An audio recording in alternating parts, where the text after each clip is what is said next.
JFD, just fair and direct.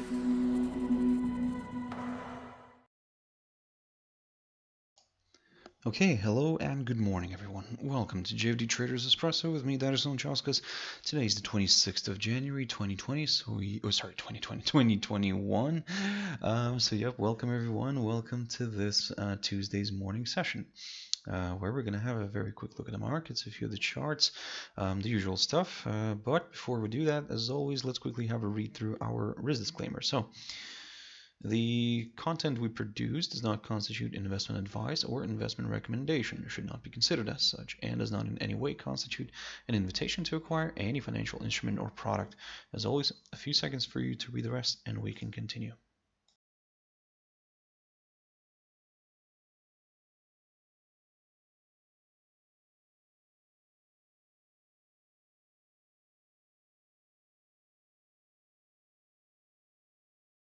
Okay, so now then, also just before we jump into the charts, quick mentioning of our JFD YouTube channel, so which you can always subscribe to in order not to miss any of our upcoming videos, and of course our JFD Bank website, and specifically our JFD research page, which we also update on a daily basis. So yep, feel free to visit us here on jfdbank.com and click on the research tab right there on the top, guys. So now then, jumping into the, well, actually once it loads up here, let me just wait for this one. There we go. Basically now jumping into the charts, the first one I want to pick up here is on the Shanghai Composite. So as you can see, yesterday, although we did get a fractional close here, slightly above that 3,622 territory that I talked about, but everything quickly changed around, and the index drifted heavily here to the downside. I mean, yesterday, as you know, we did get a bit of a market shakeup in the US. Of course, especially initially, the European markets show the direction south, it seems like the U.S. equities followed suit, and we saw huge swings in the U.S. equity world, especially in the Nasdaq. Looking at this picture here, for example, the Shanghai Composite, you can see that it broke below this upside support line drawn from the low the 12th of January. So what I'm kind of currently considering here is a potential further move a little bit lower here, not a total reversal here, but for now I'm just gonna aim for this 21-day EMA, which is roughly around the 3,541 zone, and then I'll take it from there. If it wants to drop further below that, okay, yes, I'll consider a further correction to the downside, because the reason why I'm saying correction, because don't forget we're still trading above this upside line here drawn from the low the 19th of March. So in a way, any move lower here up until this upside line could be seen as a temporary correction. Now in terms of the upside, in order to consider higher levels, I would need to see a push above this 3,622 territory, and then we could go for some higher levels. Now jumping into Hong Kong's Hang Seng Index, similar story. The index drifted lower, however it still continues to trade. We still have around 50 something minutes left of trading in Hong Kong's Hang Seng Index. I mean, I've talked about this one recently, guys, and I was telling you guys to keep an eye on this short-term upside support line drawn from the low of the 28th of December, which in a way could get tested. So we are very close to it, and now the big question here is, will it hold?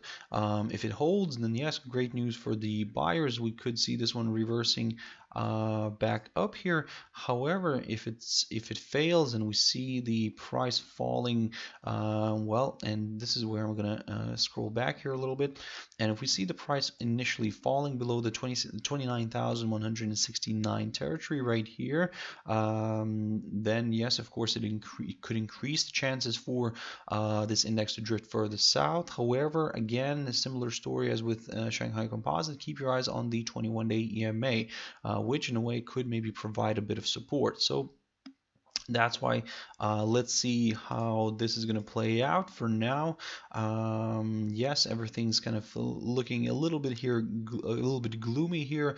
However, we still have some support here, and don't get me wrong, even if this upside line gets broken, still we have another one to keep an eye on here. For example, this one, another tentative upside line, not to mention already maybe this one. So they're all tentative, but we can keep those on the chart for now just for the sake of it. However, when it comes to this point, I mean, we'll reevaluate this again and see actually how important these lines are going to be. But for now, the more important line is this one, drawn from the low of the 28th of December.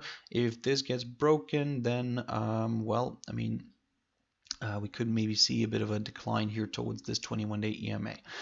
Now jumping into German DAX, so the picture here is of course not very satisfying for the buyers, unless the buyers will decide to take advantage of this this little slide here. However, probably at the moment the buying activity might fade off a little bit in the short run, in the very short run. I mean, yesterday I talked about this index and I was saying that if we see a drop below the 13,795 territory, and if it stays below it, then yes, it increases the chances for a further move lower, especially also if it also drops below this 13,672 territory marked by the low of the 15th of January.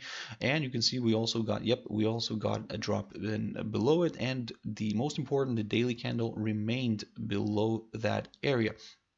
Now, if you remember previously, guys, when I was covering this this index last week, and actually the week before that, what I kept saying all the time was that even though we get that strong move below that 21-day EMA, keep your eyes on the next following day. And in all these cases, we saw the next following day kind of opening either back above this, well, actually not either, but back above the 21-day EMA, and then from there we saw this nice push higher. However, in this scenario right now, well, today we will probably open again below this 21-day EMA, because the current the cash index is currently balancing around the 13,623 mark, so basically below yesterday's close. And of course that kind of raises concerns, and of course this kind of creates this more of a bearish atmosphere, at least for now, which could lead this index towards slightly lower areas. For now, what I'm going to do here is excuse me, I'm going to aim for the 13,566 territory, marked by the low of the 5th of January here, and, well, actually the lowest point of January as well, and then I'll take it from there, because if that gets broken, this opens the door for even further declines. But if it holds, maybe we could see a bit of a rebound, maybe back towards that 21-day EMA. So keep that in mind. Let's see how all this is going to play out. Also, some of you probably can see now that we are from around here, from around the 8th of January, we're now kind of forming these lower highs, and actually we're doing also the lower lows as well. So again, be careful with that one. I'm not saying that I'm very bearish right now. No, from the short term, very short term perspective, there could be a bit of a corrective move here to the downside, and then we'll take it from there, because don't get me wrong, we're also still overall trading above this upside line here. So yeah, anything can happen here, so keep that in mind. But for now, I'm leaning slightly to the downside, guys. Now, similar story here on the Euro stocks index. I've talked about this one. I talked about this one yesterday as well, and basically what I was saying, that if we get a drop below the 3,573 territory, then yes, I will start looking at some lower areas. For example, like the 3,524 mark. The cash index is currently sitting near the 3,542-43 mark. We're not far from this hurdle here, this lowest point of January. So let's see if we can reach that today, or maybe in this this week, and then we'll take it from there, guys. For now, like I said, it's a little bit more to the downside. However, still we'll keep the kind of the positive hats on, because maybe this is just going to be all this is just going to be as seen as a temporary correction before another possible leg of buying. Now, DXY, another index, but this one is a dollar index, and of course here we have a bit of a positivity here on the dollar index. Yep, and it's pushing back above this 21-day EMA. Of course, now how we're gonna play this one out is I'm gonna aim for slightly higher levels. However, I'm gonna be, of course, very careful near this downside line here, drawn from the high of the 23rd of March. I keep talking about it. I mean, you probably are tired of me kind of mentioning this downside line constantly. However, let's be very careful here. I mean, there is a possibility of seeing a test of that. However, at the same time, again, there's a lot of things to consider here as well, because, for example, yes, the fact that it's trading right now above this 21-day EMA, that's great, but if it struggles to push above this 90.60 territory right here, which, as you can see, kind of acted as a good area of support previously, then resistance. If it struggles to overcome it, we might see a reversal back down, and then what we could see here is maybe, just maybe, again, this is just an idea, a little potential head and shoulders pattern here. So we have the left shoulder here, the head, and maybe this could be forming a possible right shoulder. But again, that's too early to talk about that. For me to consider that idea, I would need to see a rejection somewhere from around here, and then a nice reversal back down. And this 89.96 territory could come in perfectly as a nice neckline. But again, let's wait and see, because that might not happen, and we could just go ahead and test this downside line, and yep, maybe even we could break it. But like I said, my job here is to kind of prepare you for kind of all the possible scenarios. Now, jumping into gold. Gold is still kind of trading below this 1864 territory. I talked about this previously. It's trading below this downside line. So in a way, to be honest, not much to talk about here. It just a few kind of we're just waiting here, I mean, for a better move here. For now, I'm still a little bit more on the bearish side, and I'm still kind of leaning a little bit more to the downside, because well, if DXY starts pushing a little bit higher, then maybe, yep, we could see gold drifting to the downside. And the fact that the price is still struggling to get back above the 21-day EMA, the 100-day EMA here shown as the green line, and yep, it's still, of course, struggling with this downside line. So in a way, I mean, we could see maybe a bit of a decline here. My target for now is this 1819 territory, and then I'm gonna take it from there. Around here we do have the 200-day EMA, which kind of could provide additional support, but of course, let's not get ahead of ourselves. Let's see how exactly it's going to play out here today. Oh, by the way, in terms of the economic calendar, guys, today, not much is happening. I mean, we did get some UK data, the unemployment figures from the UK. I mean, those have improved slightly. Well, actually, the other way around. It managed to beat the forecast in a good way.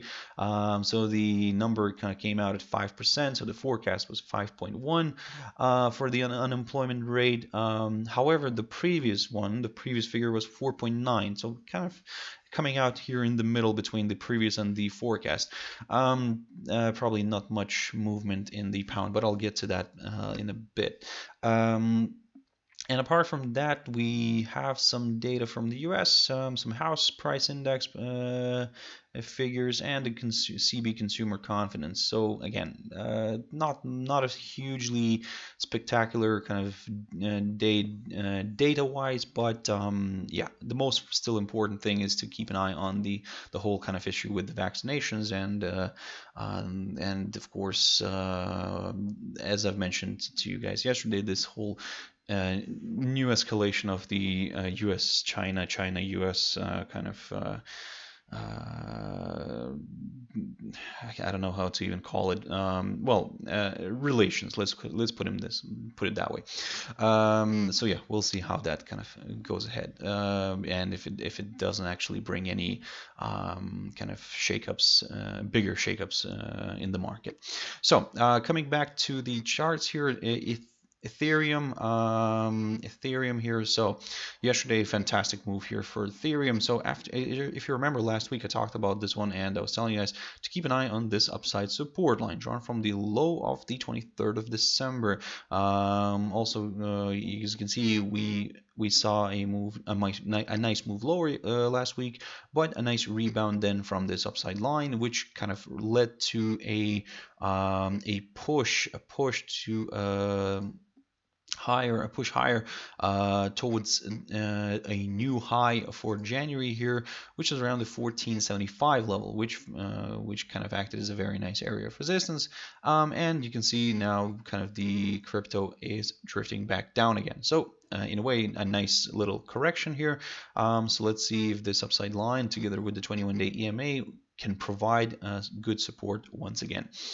For now, that's what I'm going to be kind of considering here, and then I'm going to take it from there. If this gets broken and we see a stronger move lower here below this 21-day EMA, then I'll go for this other upside support line here drawn from the low of the 3rd of November.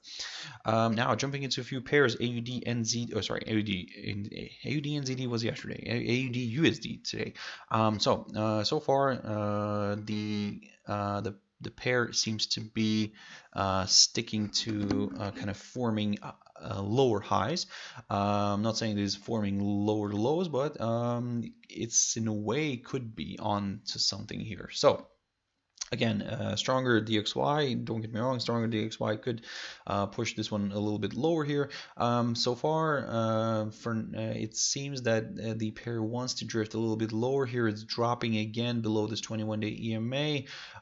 So let's see if it stays here today. If it does, then still the more comfortable level after a break of which I could consider some lower areas could come on a break of the 0.7640 mark right here. And then I'm going to take it from there, because if we see a drop below that, then I'm going to aim for that 0.7462 level. In terms of the upside, I would need to see, first of all, a break of this downside line here, and then maybe a push above the 0.7820 zone. But again, depending on how this is going to perform here, if it does break this downside line here, then I'll reevaluate everything again at that time. Quick update on USD Jpy. Still keeping an eye on this one. I'm not going to spend too much time on this, guys, because the same analysis remains valid, because basically I'm still waiting to see what's going to happen here with this downside line and with this 21-day EMA, because will the pair get back below this 21-day EMA or not? Well, at the moment it's kind of a waiting game. So yeah, be very careful here, guys. Don't rush into anything, and probably just, to be honest, be on the safe side and wait for a better move here. USD Cad, now this one is an interesting one, pushing higher. So if you remember, guys, I kept talking about this pair, and what I was saying that yes, it initially was drifting nicely to the downside, but what I was saying then was that if this hurdle right here, this 1.2630, acts as a very nice area of support, we could see a nice rebound here and a push higher, maybe even a break of this downside line taken from the shorter one, taken from the high of the 21st of December. However, be very careful near this 1.2793 territory, because if it holds and it sends the rate back down, then maybe we're just going to be getting here ourselves a nice range, which could in a way kind of drag all the way here towards this other downside line, this longer term one, or actually more of a medium term one, taken from the high of the 18th of March. So basically it could just start arranging here and kind of automatically hit this this downside line. So something like this could happen. We've seen this happening kind of previously, not on this pair but on some other ones, but yeah, nevertheless, technical analysis is kind of applied on most of the same way. For now, yes, the fact that it's breaking this downside line here, the shorter term one, that's good news, but be very careful near this 1.2793, because if it provides good resistance, we could see a reversal back down here, guys, and basically we could confirm ourselves a nice little range here. GBP Cad, now this one is an interesting one. Waiting, it seems like, well, we're waiting, the pair's waiting, and everybody's waiting right now and to see what it's going to do next, because we are near this kind of maybe key area of resistance. Now, we do have a bunch of levels here, and it's kind of a little bit scattered here. I mean, there's a lot of good areas of resistance. For example, these little peaks here. This one right here, for example, the highest point of September, then of course the highest point of July, yeah, so basically, as you can see, although there is some potential for this pair to move higher, still we would need to go slowly, step by step, like small step by small step, I would say. If we do get a push above this 1.7446 territory, yes, we'll aim for some higher levels. But as you can see, next kind of higher level here is this 1.7483 territory and the 1.7497. So basically, guys, you would need to be very careful here, because it could find resistance and then kind of reverse sharply back down. So again, keep that in mind. Kind of comes in line with the whole kind of USD Cad idea, where we could see maybe a bit more upside here. In the same story with the GBP Cad, we could see some more upside, but the upside might not be a huge one. And finally, EURUSD. So this one is well, this one is drifting lower. So yesterday I talked about this. Well, actually, I talked a lot about this level here, the 1.2130 zone, because I was saying that if we get a drop below this, then yep, I'll aim for some lower areas, initially aiming for the 1.2059 zone right here. But if that gets broken, now that's where it could become a little bit more interesting for more sellers. However, again, be very careful for now. Like I said, let's keep it short and simple. It's a very tricky market right now, I would say. If it does, the fact that it drifted below the 1.2130 territory and is currently trading below it, this increases the chances for a possible move further south here towards this 1.2059 area, roughly around there. And then we'll take it from there, because if this area once again provides support and the pair rebounds from it, then, well, I mean, well, we could start looking at some higher levels again. However, as I've mentioned to you previously, that for me to consider maybe the upside again, I would prefer to wait for a push above the 1.2210 zone and then kind of aim for some higher levels. Until then, the upside is slightly off the table for me here in the short run. And I'm looking at some lower areas. In particular, I'm going to keep an eye on this 1.2130 territory. If the rate continues to trade below it, then yep, my next target is the 1.2059 zone. So guys, that's it for this session. So I hope you really liked it. Thank you very much, you guys, for your views, for your likes. I do really appreciate that. Thank you very much. So I hope you have a fantastic trading day. Stay safe, of course, both health-wise and market-wise. And I'll see you later. Join me in my Traders Tea Time if you have time, 14:15 GMT. But if you're not, I'll be waiting for you guys here. And tomorrow morning is at my Traders Espresso at 7 o'clock GMT time. For now, guys, have a wonderful day. Stay safe, and bye-bye.